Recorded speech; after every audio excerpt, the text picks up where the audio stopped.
আসসালামু আলাইকুম প্রিয় শিক্ষার্থীবৃন্দ, আমি মোহাম্মদ খলিলুর রহমান। অনলাইন শ্রেণী কার্যক্রমে আবারও তোমাদের সামনে হাজির হলাম। নভেম্বর মাস শুরু হয়ে যাচ্ছে। আমাদের দ্বিতীয় বর্ষের তোমাদের শিক্ষার্থীদের টেস্ট পরীক্ষা হওয়ার কথা, কিন্তু টেস্ট পরীক্ষা কি হবে আমরা এই মুহূর্তে বলতে পারছি না। সুতরাং আমাদের শ্রেণী কার্যক্রম, অনলাইন শ্রেণী কার্যক্রম অব্যাহত থাকবে। তাই আমি তোমাদের সামনে আজকে জীববিজ্ঞান প্রথম পত্র তৃতীয় অধ্যায় কোষ রসায়ন থেকে আমরা কিছু শিখবো। আমরা স্লাইড দেখি শিক্ষার্থীবৃন্দ। স্লাইডে আমরা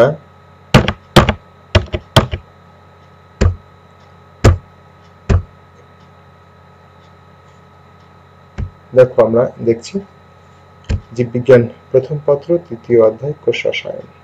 এখান থেকে আমরা পরে যে টপিকসটা দেখো, আমাদের আজকের পাঠের বিষয় হচ্ছে এনজাইম। এনজাইম থেকে আমরা কি কি শিখবো? এনজাইমের সংজ্ঞা, এনজাইমের বৈশিষ্ট্য, রাসায়নিক গঠন, নামকরণ, শ্রেণীবিন্যাস, কার্যপদ্ধতি এবং সবশেষে ব্যবহার সম্পর্কে আমরা আলোচনা করব। শিক্ষার্থীবৃন্দ, তাহলে সরাসরি আমরা চলে যাই দেখো পরের স্লাইডে, যেখানে আমরা দেখছি সংজ্ঞা, এনজাইমের সংজ্ঞা। এনজাইম আসলে কি? দেখো, জীবকোষে বিদ্যমান প্রোটিনধর্মী যেসব জৈব যৌগ স্বল্প মাত্রায় উপস্থিত থেকে জৈব রাসায়নিক বিক্রিয়ার গতি ত্বরান্বিত করে কিন্তু বিক্রিয়ার শেষে নিজেরা অপরিবর্তিত থাকে, তাদের এনজাইম বলে। তাহলে এনজাইম হচ্ছে এমন একটা পদার্থ যেটা স্বল্প মাত্রায় বিক্রিয়ায় অংশগ্রহণ করে কেবল বিক্রিয়ার গতিটাকে ইনহান্স করে, কিন্তু নিজেরা অপরিবর্তিত থাকে। এখানে একটি কথা বলা দরকার, হরমোন এবং এনজাইমের মধ্যে পার্থক্যের ক্ষেত্রে অনেক ক্ষেত্রে আসে যে হরমোন বিক্রিয়া শেষে নিজেরা নিঃশেষ হয়ে যায়, কিন্তু এনজাইম বিক্রিয়া শেষে নিজেরা একেবারে অপরিবর্তিত থাকে। তো হরমোন যে গ্রন্থি থেকে নিঃসৃত হয় সেটাকে অন্তঃক্ষরা গ্রন্থি বা এন্ডোক্রিন গ্রন্থি, আর এনজাইম যে গ্রন্থি থেকে নিঃসৃত হয় সেটাকে বলা হচ্ছে এক্সোক্রাইন বা এক্সোক্রাইন গ্ল্যান্ডস বা বহিঃক্ষরা গ্রন্থি। তাহলে এই যে আমরা আজকে পাঠের বিষয় এনজাইম, এই এনজাইম প্রথম শব্দটি ব্যবহার করেছেন বিজ্ঞানী উইলি কুন। বিজ্ঞানী কুন 1878 সালে। এবং উদ্ভিদে প্রথম যে এনজাইমটি পৃথক করা হয়েছিল এটা মনে রাখবে ইউরিয়াস। আর এনজাইম আবিষ্কার করেছিলেন বিজ্ঞানী সামনার 1926 সালে। সামনারের নামটা মনে রাখতে হবে, কুনের নামটা মনে রাখতে হবে, সর্বপ্রথম পৃথককৃত এনজাইম ইউরিয়াস, এটা মনে রাখতে হবে।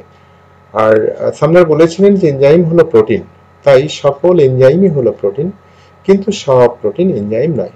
হাজার হাজার রকমের জীবদেহে জীবকোষে প্রোটিন উৎপন্ন হচ্ছে, কিন্তু সব প্রোটিন কিন্তু এনজাইম নয়, কিন্তু যেগুলো এনজাইম সেগুলো সবই হচ্ছে প্রোটিন। এ পর্যন্ত আবিষ্কৃত এনজাইমের সংখ্যা হচ্ছে 4500টি। এটাও কিন্তু একটা তথ্য মনে রাখবে। আমরা পরের স্লাইডটি দেখি। দেখো এনজাইমের বৈশিষ্ট্য। এনজাইমের বৈশিষ্ট্যের মধ্যে আমরা কি কি পাচ্ছি দেখো, এগুলো একটু তোমরা নোট রাখবে এবং এগুলো মুখস্থ করবে। যেমন এরা প্রোটিন ধর্মী, এনজাইমরা হচ্ছে প্রোটিন ধর্মী। এরা কলয়েড ধর্মী। কলয়েড কি তোমরা জানো নিশ্চয়ই? কলয়েড হচ্ছে যে পদার্থগুলো নিজে পানি শোষণ করে, কিন্তু এরা কখনো পানিতে দ্রবীভূত হয় না। পানিতে অদ্রবণীয় কিন্তু নিজের শরীরে পানি শোষণ করে, এমন পদার্থগুলোই হচ্ছে কলয়েড পদার্থ। তাহলে এনজাইম হচ্ছে কলয়েড ধর্মী। এরা তাপ প্রবণ, অর্থাৎ তাপে খুব বেশি কার্যকরী। আবার অতিরিক্ত তাপে কিন্তু বিনষ্ট হয়ে যায়, নষ্ট হয়ে যায়। আবার কম তাপে কাজ করে না, তাপ প্রবণ। তারপরে আছে দেখো, এরা পিএইচ দ্বারা নিয়ন্ত্রিত হয়। পিএইচ হচ্ছে হাইড্রোজেন আয়নের ঘনমাত্রা ঋণাত্মক লগ, অর্থাৎ পিএইচ কম বেশি হলে এনজাইমের কার্যকারিতা কম বাড়া হয়ে যায়, এই জন্য এটাকে বলা হচ্ছে পিএইচ দ্বারা নিয়ন্ত্রিত হয়। এরা খুব স্বল্প মাত্রায় উপস্থিত থাকে, ক্রিয়াশীল হয় এবং একটা নির্দিষ্ট এনজাইম একটা নির্দিষ্ট রাসায়নিক বিক্রিয়াকেই কেবল প্রভাবিত করতে পারে। এগুলো কিন্তু ইম্পর্টেন্ট ক্যারেক্টার, এগুলো মনে রাখতে হবে। আবার এনজাইম কেবলমাত্র বিক্রিয়ার হারকেই ত্বরান্বিত করে, কিন্তু বিক্রিয়ার সাম্যাবস্থার কোনো পরিবর্তন ঘটায় না। এই কথাটার অর্থ হচ্ছে যে তুমি একটা দাঁড়িপাল্লা নাও, দাঁড়িপাল্লার দুদিকে বস্তু রাখো, তো দুই দিকে বস্তুর যে সাম্যতা সেটা সবসময় সমান থাকবে, কিন্তু এক বস্তু থেকে আরেক বস্তুতে কনভার্সনের যে ব্যাপারটি সেটা কেবল দ্রুত হবে এনজাইমের কার্যকারিতায়। এগুলো হচ্ছে এনজাইমের বৈশিষ্ট্য, এগুলো মনে রাখবে। আমরা পরের স্লাইডটি দেখি। দেখো পরে যেটা আসছে দেখো, রাসায়নিক গঠন। রাসায়নিক গঠনের মধ্যে আমরা কি পাচ্ছি দেখো, প্রায় সব এনজাইমই প্রোটিন দ্বারা গঠিত, তবে কিছু এনজাইম আছে যেগুলো প্রোটিন এবং অপ্রোটিন অংশের সমন্বয়ে গঠিত। তো শুধু প্রোটিন দ্বারা যে এনজাইমগুলো গঠিত সেগুলোকে সরল এনজাইম বলা হয়, আর প্রোটিন এবং অপ্রোটিন অংশের সমন্বয়ে গঠিত এনজাইমকে সংযুক্ত বা যুক্ত অথবা যুগ্ম এনজাইম বলা হয়। তো আমরা এরকম দেখো কিছু বিষয় আছে, যেমন অ্যাপো এনজাইম কি, কিছু কোশ্চেন আসে অনেক সময়। সংযুক্ত এনজাইমের প্রোটিন অংশকে অ্যাপো এনজাইম, অর্থাৎ প্রোটিন অপ্রোটিন অংশের সমন্বয়ে যে এনজাইম সেটি সংযুক্ত এনজাইম, এই সংযুক্ত এনজাইমের যেটা প্রোটিন অংশ সেটা কি বলা হচ্ছে অ্যাপো এনজাইম। তারপরে দেখো প্রস্থেটিক গ্রুপ কি, সংযুক্ত এনজাইমের অপ্রোটিন অংশটাকে বলা হচ্ছে প্রস্থেটিক গ্রুপ, এগুলো কিন্তু মনে রাখতে হবে। এরপরে দেখো হলো এনজাইম কি, অ্যাপো এনজাইম এবং প্রস্থেটিক গ্রুপকে একসাথে বলা হচ্ছে হলো এনজাইম। পরেরটা দেখো কি আছে, কোফ্যাক্টর বা অ্যাক্টিভেটর কি, যুগ্ম এনজাইমের প্রস্থেটিক গ্রুপটি যদি ধাতব আয়ন হয়, ধাতব পদার্থ হয়, তাহলে সেটাকে বলা হচ্ছে কোফ্যাক্টর বা কোঅ্যাক্টিভেটর। এরপরে দেখো কোএনজাইম, এটা সবচেয়ে বেশি আসে পরীক্ষায়। যুগ্ম এনজাইমের প্রস্থেটিক গ্রুপ জৈব যৌগ হলে, গ্রুপ শব্দটি এটা ফন্টের কারণে এরকম হয়ে গেছে, দেখো প্রস্থেটিক গ্রুপ যদি জৈব যৌগ হয়, তো এরকম কোএনজাইম কি কি আছে, যেমন তোমরা এটিপির নাম শুনেছো, এডিপির নাম শুনেছো, GTP, CTP, coenzyme Q, NAD, FAD, MMN, FMN, NADP, H two, FAD, H two, এগুলো সবই হচ্ছে কোএনজাইম। তো এই কোএনজাইমগুলোর অনেক সময় ইলাবোরেশন চাই, যে এনএডিতে কি হয় পূর্ণ, নিকোটিনামাইড, অ্যাডিনিন, ডাইনিউক্লিওটাইড, ফসফেট, এরকম আর কি। এফএমএন কি হয়, ফ্লাভিন মনোনিউক্লিওটাইড। এভাবে এটিপি, অ্যাডিনোসিন ট্রাইফসফেট, এগুলো সবই হচ্ছে কোএনজাইম। তাহলে আমরা রাসায়নিক গঠনের মধ্যে অনেকগুলো শব্দ পেয়েছি, অ্যাপো এনজাইম কি, প্রস্থেটিক গ্রুপ কি, তারপরে হলো এনজাইম কি, কোফ্যাক্টর বা অ্যাক্টিভেটর কি বা কোএনজাইম কি, এগুলো কিন্তু আমরা পেয়েছি। আমরা যদি পরের স্লাইডটি দেখি, দেখো এখানে এনজাইমের নামকরণ একটা বিষয় আছে, যে কিভাবে এনজাইমের নামকরণ করা হয়। সাধারণত যে পদার্থের উপর এনজাইম ক্রিয়া করে সেই এনজাইমের ওই পদার্থের নামের সাথে এস যুক্ত করলে এনজাইমের নাম আমরা পেয়ে যাই। যেমন সুক্রোজ একটা পদার্থ, তাহলে সুক্রোজ প্লাস এইস সুক্রেস, সুক্রোজ প্লাস এস সুক্রেস, এরকম একটি পদার্থ। কখনো কখনো যেমন সুক্রেস আছে, সেলুলেস আছে, মল্টেস আছে, আইসোমল্টেস আছে, ইনভার্টেস আছে, এগুলো কিন্তু সবই হচ্ছে পদার্থের নামের শেষে এস যুক্ত করে করা হয়। এরপরে দেখো যে বিক্রিয়ার উপর ক্রিয়া করে তার নামের শেষে এস যুক্ত করে, যেমন oxidation plus S অক্সিডেস, oxidation S অক্সিডেস, এরকম হয়। আবার রিডাকশন যোগ এস রিডাকটেস, আইসোমেরাইজেশন প্লাস এস আইসোমারেস, এরকম হয়। আবার কোনো নিয়ম নেই, যেমন রেনিন, ট্রিপসিন, নিউক্লিয়াস, এগুলো হচ্ছে কোনো নিয়ম ছাড়াই এনজাইমের নামকরণ করা হয়ে থাকে। শ্রেণীবিন্যাসের ভিত্তি হচ্ছে গঠন। যদি গঠনের ভিত্তিতে শ্রেণীবিন্যাস হয় তাহলে এনজাইমকে দুভাগে ভাগ করা হয়, সরল এবং যুগ্ম। শুধু প্রোটিন দ্বারা গঠিত হলে সেটাকে সরল এনজাইম, প্রোটিন এবং অপ্রোটিনের সমন্বয়ে গঠিত হলে তাকে যুগ্ম এনজাইম বলা হয়। এটা খুবই সরল একটা শ্রেণীবিন্যাস। কিন্তু শ্রেণীবিন্যাস যেটা চাওয়া হয় সেটা হচ্ছে বিক্রিয়ার ধরনের ভিত্তিতে এনজাইমের শ্রেণীবিন্যাস চাওয়া হয়। বিক্রিয়ার ধরনের ভিত্তিতে এনজাইম হচ্ছে 9 প্রকার, এখানে নামগুলো দেওয়া আছে, আমি একটু পড়ি। দেখো অক্সিডো রিডাকটেস, অর্থাৎ জারণ বিজারণ বিক্রিয়ায় যে এনজাইম অংশগ্রহণ করে সেটাকে অক্সিডো রিডাকটেস বলে। উদাহরণ যেমন ডিহাইড্রোজিনেস। হাইড্রোলেস, অর্থাৎ পানির উপস্থিতিতে যখন কোনো পদার্থ ভেঙে যায় সেই বিক্রিয়াকে বলা হয় হাইড্রোলাইসিস। এটাই যে এনজাইম অংশগ্রহণ করা হয় তার নাম হাইড্রোলেস। উদাহরণ যেমন সুক্রেস। আইসোমারেস, আইসোমেরাইজেশন বিক্রিয়ায় যেটা অংশগ্রহণ করে সেই এনজাইমকে বলা হচ্ছে আইসোমারেস। উদাহরণ হচ্ছে নিউক্লিয়াস। এভাবে তোমাদের মনে রাখতে হবে। ট্রান্সফারেস, ট্রান্সফারেস হচ্ছে যে কোনো একটা পদার্থের সাথে যে কার্যকরী গ্রুপ থাকে সেই কার্যকরী গ্রুপটা যদি একটা পদার্থ থেকে আরেকটা পদার্থে ট্রান্সফার করে তখন সেই বিক্রিয়াকে ট্রান্সফারাইজেশন বলা হচ্ছে। আর এনজাইমটাকে বলে ট্রান্সফারেস এনজাইম। যেমন উদাহরণ হচ্ছে এক্সোকাইনেস, ট্রান্সফারেস। আমরা এই ক্ষেত্রে দেখো যেটা বলতে পারি, যেমন বলা হয়ে থাকে glutamic acid plus অক্সালো acetic acid. Glutamic acid থেকে অ্যামিনো গ্রুপ যখন ইয়েতে চলে যায়, গ্লুটামিক অ্যাসিড থেকে যখন অক্সালো অ্যাসিটিক অ্যাসিডে যায় তখন গ্লুটামিক অ্যাসিডটা হয়ে যায় আলফা কিটো গ্লুটামিক অ্যাসিড, আর যেটা আছে অক্সালো অ্যাসিটিক অ্যাসিড সেটা হয়ে যায় হচ্ছে অ্যাসপার্টিক অ্যাসিডে পরিণত হয়ে যায়। তো এভাবে হচ্ছে ট্রান্সফারেস এনজাইম কাজ করে। লাইএস, লাইএস হচ্ছে এমন এক ধরনের এনজাইম যে এনজাইম হচ্ছে পানি দ্বারা ভাঙা অথবা জারণ বিজারণ ছাড়াই যে এনজাইমটা কাজ করে তাকে বলা হয় লাইএস। উদাহরণ হচ্ছে অ্যালডোলেস। একইভাবে লাইগেস, লাইগেস হচ্ছে এটিপি থেকে শক্তি নিয়ে যখন কোনো একটা বিক্রিয়া সংঘটিত হয় তখন সেটাকে বলা হচ্ছে লাইগেস এনজাইম। উদাহরণ হচ্ছে থায়োকাইনেস। কার্বক্সিলেস, কার্বন ডাইঅক্সাইড যুক্ত বা বিযুক্ত হয় যখন কোনো একটা পদার্থের থেকে তখন সেটার এনজাইমের নাম হচ্ছে কার্বক্সিলেস। উদাহরণও হচ্ছে কার্বক্সিলেস। একইভাবে ফসফোরাইলেস, এটিপি যুক্ত হয় বা বিযুক্ত হয়, এটিপি যুক্ত বা বিযুক্ত হয় যে বিক্রিয়া সেটাকে বলা হচ্ছে ফসফোরাইলেস। উদাহরণ ফসফোরাইলেস। এপিমারিস, এপিমারিস হচ্ছে একটা দুটা পদার্থের একটা কার্বন কনফিগারেশনে যদি চেঞ্জ আসে, যেমন সি সি সি সি এরকম 5টা সি দিয়ে একটা শর্করা গঠিত হচ্ছে ধরো, রাইবোস বা রাইবুলোস। এই রাইবুলোসের 3 নম্বর কার্বন পরমাণুর যে ওএইচটা আছে এটা যদি চেঞ্জ হয়ে ডান থেকে বামে, বাম থেকে ডানে যদি চেঞ্জ হয়ে যায় তখন সেটা কার্বন কনফিগারেশন একটা পরিবর্তন হয়, সেটাকে এপিমেরেস বলা হয়। এভাবে উদাহরণটাও এই এপিমেরেস। আমরা 9টা প্রকারভেদ পাই এনজাইমের বিক্রিয়ার ধরনের ভিত্তিতে শ্রেণীবিন্যাসে, এটা আমাদের মনে রাখতে হবে। তাহলে আমরা পরের স্লাইডটা একটু দেখি। পরের স্লাইডটা দেখো। পরের স্লাইডে আমরা দেখতে পাচ্ছি যে এনজাইমের কার্যপদ্ধতি, তালাচাবি মতবাদ। কার্যপদ্ধতি আসলে এনজাইম কিভাবে কাজ করে?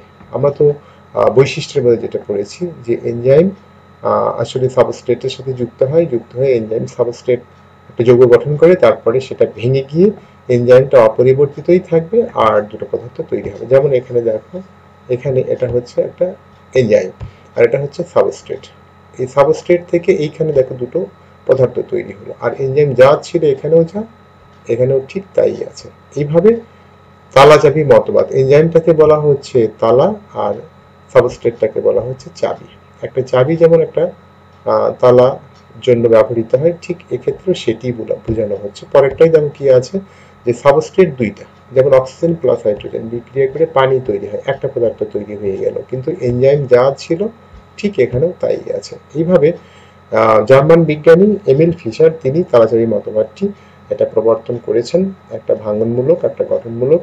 এটা আসলে যেটা তিনি বলেন যে প্রত্যেকটা এনজাইমে এক বা একাধিক অ্যাক্টিভ সাইট থাকে, এই অ্যাক্টিভ সাইটটাতে আমরা যেটা পাই সেটাই হচ্ছে সাবস্ট্রেট যুক্ত হয় হয়ে একটা পদার্থ তৈরি করে। তাহলে এইভাবে বিজ্ঞানী এমিল ফিশারের লক অ্যান্ড কি বা তালাচাবি মতবাদটা আমাদের ব্যাখ্যা করতে হবে যে কখনো কখনো দেখা যাচ্ছে যে ইনহিবিটর যদি এসে যুক্ত হয় তখন এনজাইমের সাথে, তখন কিন্তু এই তালাচাবি মতবাদ আর কাজ করতে পারে না। সেই জন্য আরেকটি মতবাদ আছে, সেটাকে বলা হয় ইনডিউস ফিট মতবাদ। এটাই এখন বেশি গ্রহণযোগ্য, ইনডিউস ফিট। এটা তোমাদের সিলেবাসে নেই, সেই জন্য বিষয় আমরা বলছি না। পরের স্লাইডটা আমরা দেখি। দেখো যে এনজাইম, সেই এনজাইমের আসলে ব্যবহার, অনেক রকমের এনজাইম আছে আমরা জানি। এনজাইমগুলো আসলে বিভিন্ন কাজে ব্যবহার হয়ে থাকে। আমরা দেখি দেখো কি কি কাজে। খাদ্য শিল্পে, খাদ্য শিল্পে আসলে এনজাইম যেটা ব্যবহৃত হয় আমরা দেখেছি যে আচার তৈরিতে, জ্যাম, জেলি, বিভিন্ন পদার্থ। তারপরে দুগ্ধ শিল্পে এনজাইমের কিন্তু ব্যবহার আছে, যেমন পেকটিনেস, সেলুলেস, এই এনজাইমগুলো কিন্তু খাদ্য শিল্পে ব্যবহার হয়। মধ্য শিল্পে যেমন ব্যবহার হয়ে থাকে, যেমন অ্যামাইলেস, প্রোটিয়েস, তারপরে গ্লুকানেস, এই এনজাইমগুলো কিন্তু হচ্ছে মধ্য শিল্পে ব্যবহার হয়। কাগজ শিল্পে এরকম ব্যবহার হয়, যেমন জাইলানেস কাগজ শিল্পে ব্যবহৃত হয়।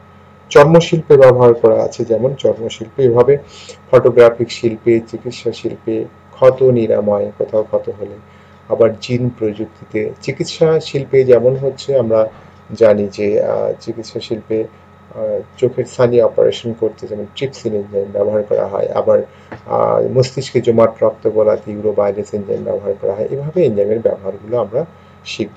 দেখো আমরা পরের স্লাইডটা দেখি।